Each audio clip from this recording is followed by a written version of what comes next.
Oi, gente. Agora a gente vai para nossa aula de sujeito e de predicado, tá bom? Tentar facilitar ao máximo para vocês poderem compreender bastante e acertar as questões, certo? É importante vocês saber como que você vai identificar quem é o sujeito e quem é o predicado da sua frase. O sujeito vai ser aquele que vai sofrer uma ação. Essa ação a gente chama de quê? De verbo, tá? O verbo é ação. Por exemplo, brincar, eu brinco, ela brinca, vender, nós vendemos, sair, nós saímos. Essas palavras aqui que se referem a uma ação, a gente chama de verbo, tá? O verbo, ele também ele identifica ação, ele identifica estado, mudanças de estado ou fenômenos da natureza, tá? Então, às vezes, você vai identificar palavras como fenômenos da natureza, nevou, choveu. Esses fenômenos da natureza também eles vão se referir a essa ação aqui, certo? E o predicado é tudo aquilo que se refere ao sujeito. Você identificando o sujeito, você consegue identificar o predicado ou assim por diante, certo? Vice-versa. Então, o sujeito é aquele que sofre a ação e o predicado é tudo aquilo que se refere ao sujeito, ok? Agora, eu vou mostrar para vocês como que a gente identifica um sujeito e o predicado na frase. A primeira dica que eu falo para vocês identificarem quem é o sujeito e quem é o predicado da frase é você primeiro identificando o verbo da sua frase, tá? A ação da sua frase. João, vamos aqui para a primeira frase, ó. João comeu um sanduíche. Qual é a ação dessa frase? Quem é o verbo? Comeu. Comeu é a minha ação. Então, comeu é o meu verbo. Na segunda etapa, você vai perguntar para o seu verbo sobre quem realizou essa ação. Assim, quem comeu um sanduíche? O João. Então, o João é quem sofreu essa ação. Então, o João a gente chama de sujeito, ok? O João é o meu sujeito. Se o João é o meu sujeito, todo o restante da frase vai ser o meu predicado.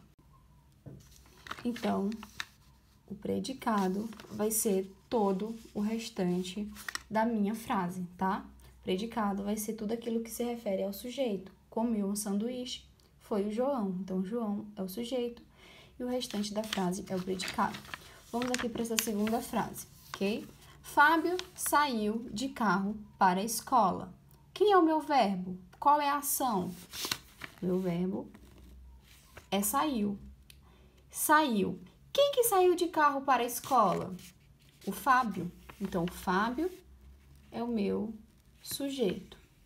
E a ação é todo o restante da frase, que a gente chama, a ação é tudo que se refere ao sujeito, é o nosso predicado, que é o restante da nossa frase, ok? É assim que você identifica na sua frase quem é o sujeito e quem vai ser o predicado. Identifica o verbo, pergunta para o verbo sobre a ação e aí você vai identificar o sujeito, ok? Nesse vídeo a gente vai focar um pouco sobre os tipos de sujeito. O predicado vai ficar para outros vídeos, tá? Então a gente vai identificar aqui os tipos de sujeito. A gente tem 5 tipos de sujeito importantes. A gente tem o sujeito simples, o sujeito composto, o sujeito oculto, a oração sem sujeito e o sujeito indeterminado. Agora a gente vai entender sobre cada um deles e eu vou dar alguns exemplos. Agora a gente vai falar sobre cada um dos tipos de sujeito. Vamos começar pelo sujeito simples. O sujeito simples é aquele sujeito que vai ter apenas o núcleo. Kylo, o que é esse núcleo? O núcleo vai ser a parte mais importante do sujeito, tá? A parte mais importante do sujeito a gente chama de núcleo. Vamos aqui, vou mostrar para vocês como que é esse sujeito simples, que aí vai facilitar quando você estiver respondendo as suas questões. Primeiro passo, identificar o verbo. Paulo comprou uma casa. Qual é a ação? Comprou, né? Então, comprou é o meu verbo. Quem que comprou uma casa? Paulo. Então, Paulo é o meu sujeito. Vocês podem perceber que Paulo é só uma pessoa, é só um núcleo, é a parte mais importante. Então, a gente chama esse sujeito de sujeito simples. Vamos aqui para a próxima frase. Os meninos brincam muito. Quem é o meu verbo? Brincam. Quem que brincam muito? Os meninos. Então, os meninos é o meu sujeito. Vamos aqui identificar a parte mais importante do nosso sujeito, que é meninos. Meninos é a palavra mais importante. Então, aqui é o nosso núcleo do sujeito. O sujeito, pessoal, é tudo isso. Os meninos é o meu sujeito. O meu núcleo é só meninos. Essa palavra aqui é a mais importante. Então, se tem apenas um núcleo, é sujeito simples, ok? Vamos aqui para o sujeito composto.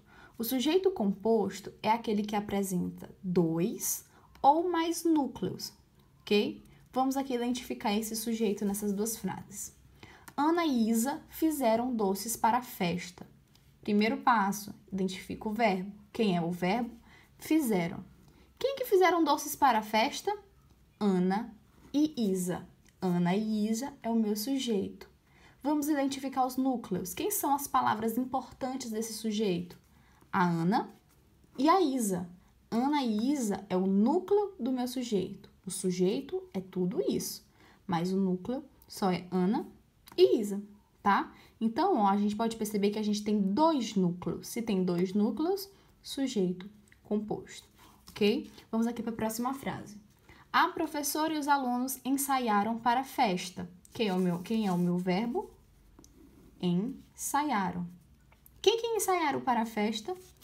A professora. A professora e os alunos é o meu sujeito. Quais são os núcleos? Os núcleos são as palavras mais importantes. Professora, alunos. Se eu tenho 2 núcleos, sujeito composto, ok?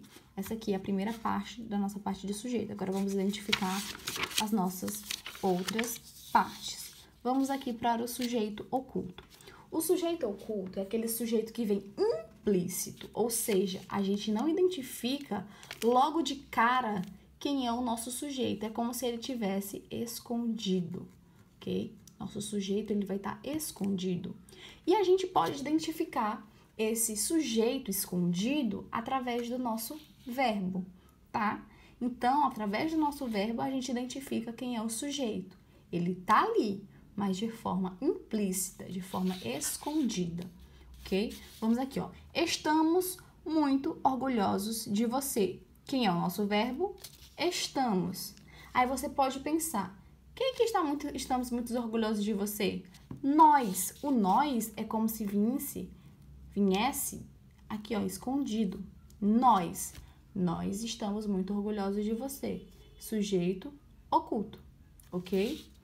Deixei minha chave em casa. Deixei minha chave em casa. Quem é o meu verbo? Deixei. Quem que deixou a chave em casa? Eu. Tá aqui, ó, escondido, mas a gente consegue identificar através do nosso verbo.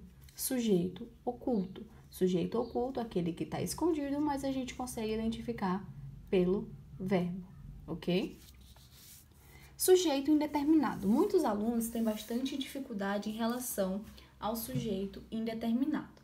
O sujeito indeterminado, ele se refere a alguém, o nosso sujeito vai se referir a alguém, a nossa ação, desculpa, ela vai se referir a alguém, mas a gente não consegue identificar na frase quem é esse alguém, ok? Por exemplo, na maioria das vezes, o verbo do sujeito indeterminado, ele vai vir na terceira pessoa do plural. Quem é a terceira pessoa do plural? Eles ou elas, ok? Terceira pessoa do plural. Ele vai vir na terceira pessoa do plural e a gente não vai conseguir identificar quem sofreu aquela ação, aquele alguém, tá? Então, ele pode vir também no verbo na terceira pessoa do singular. Ele ou ela, tá? E junto com essa terceira pessoa do singular, ele vai vir utilizando aqui, ó, a nossa partícula se, o se.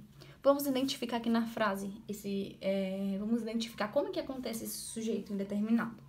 Esqueceram de trancar a porta. Quem é o verbo? Esqueceram. Quem esqueceu de fechar a porta? Não sei. Foi alguém que esqueceu de fechar a porta. Eu não sei quem foi. Então, a gente chama esse sujeito de sujeito indeterminado, ok? A gente não consegue saber quem foi esse alguém que esqueceu de fechar a porta, ok? Então, se ele vir na terceira pessoa, a gente não identificar sujeito indeterminado. Precisa-se de vendedores. Quem é o nosso verbo? Precisa, né? Precisa é o nosso verbo. Precisa, ele está na terceira pessoa do singular e vem acompanhadozinho aqui, ó, da partícula se.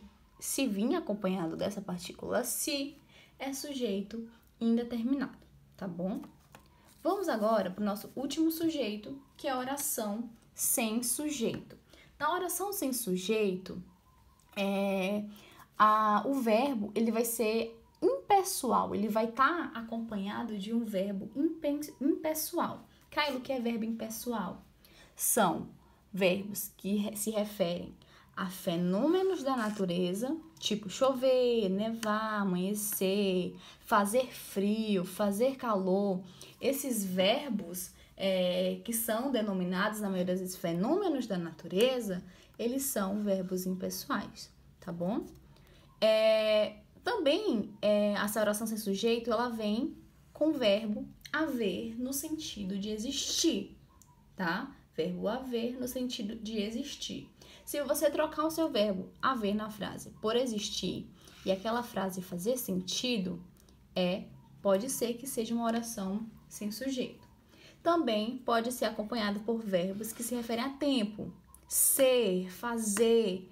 Esses verbos que se referem a tempo também pode ser uma oração sem sujeito. Vamos identificar aqui nas frases. Nevou o dia todo. Nevou é o nosso fenômeno da natureza. Oração sem sujeito. Faz 3 dias que estudo. Faz é o verbo aqui, ó, em relação a tempo, fazer. Então, oração sem sujeito. Há muita gente na praia. Há muita gente na praia. Há no sentido de existir, ó. Existe muita gente na praia. Então, oração sem sujeito. É só vocês identificar. Se a frase tiver fenômeno da natureza, o verbo tiver no fenômeno da natureza, do verbo haver, ou tá em relação a verbos de tempo, ser, fazer, é oração sem sujeito, tá? Eu espero muito que vocês tenham entendido. Volte a alguma parte do vídeo que você não entendeu. Você pode estar fazendo perguntas para mim se você não entendeu alguma parte do vídeo, tá? Que eu vou estar mostrando para vocês. Eu vou estar deixando a fotinha dessa folha lá no grupo, para vocês estarem estudando quando for possível, tá? Eu espero que vocês tenham compreendido toda a parte do vídeo.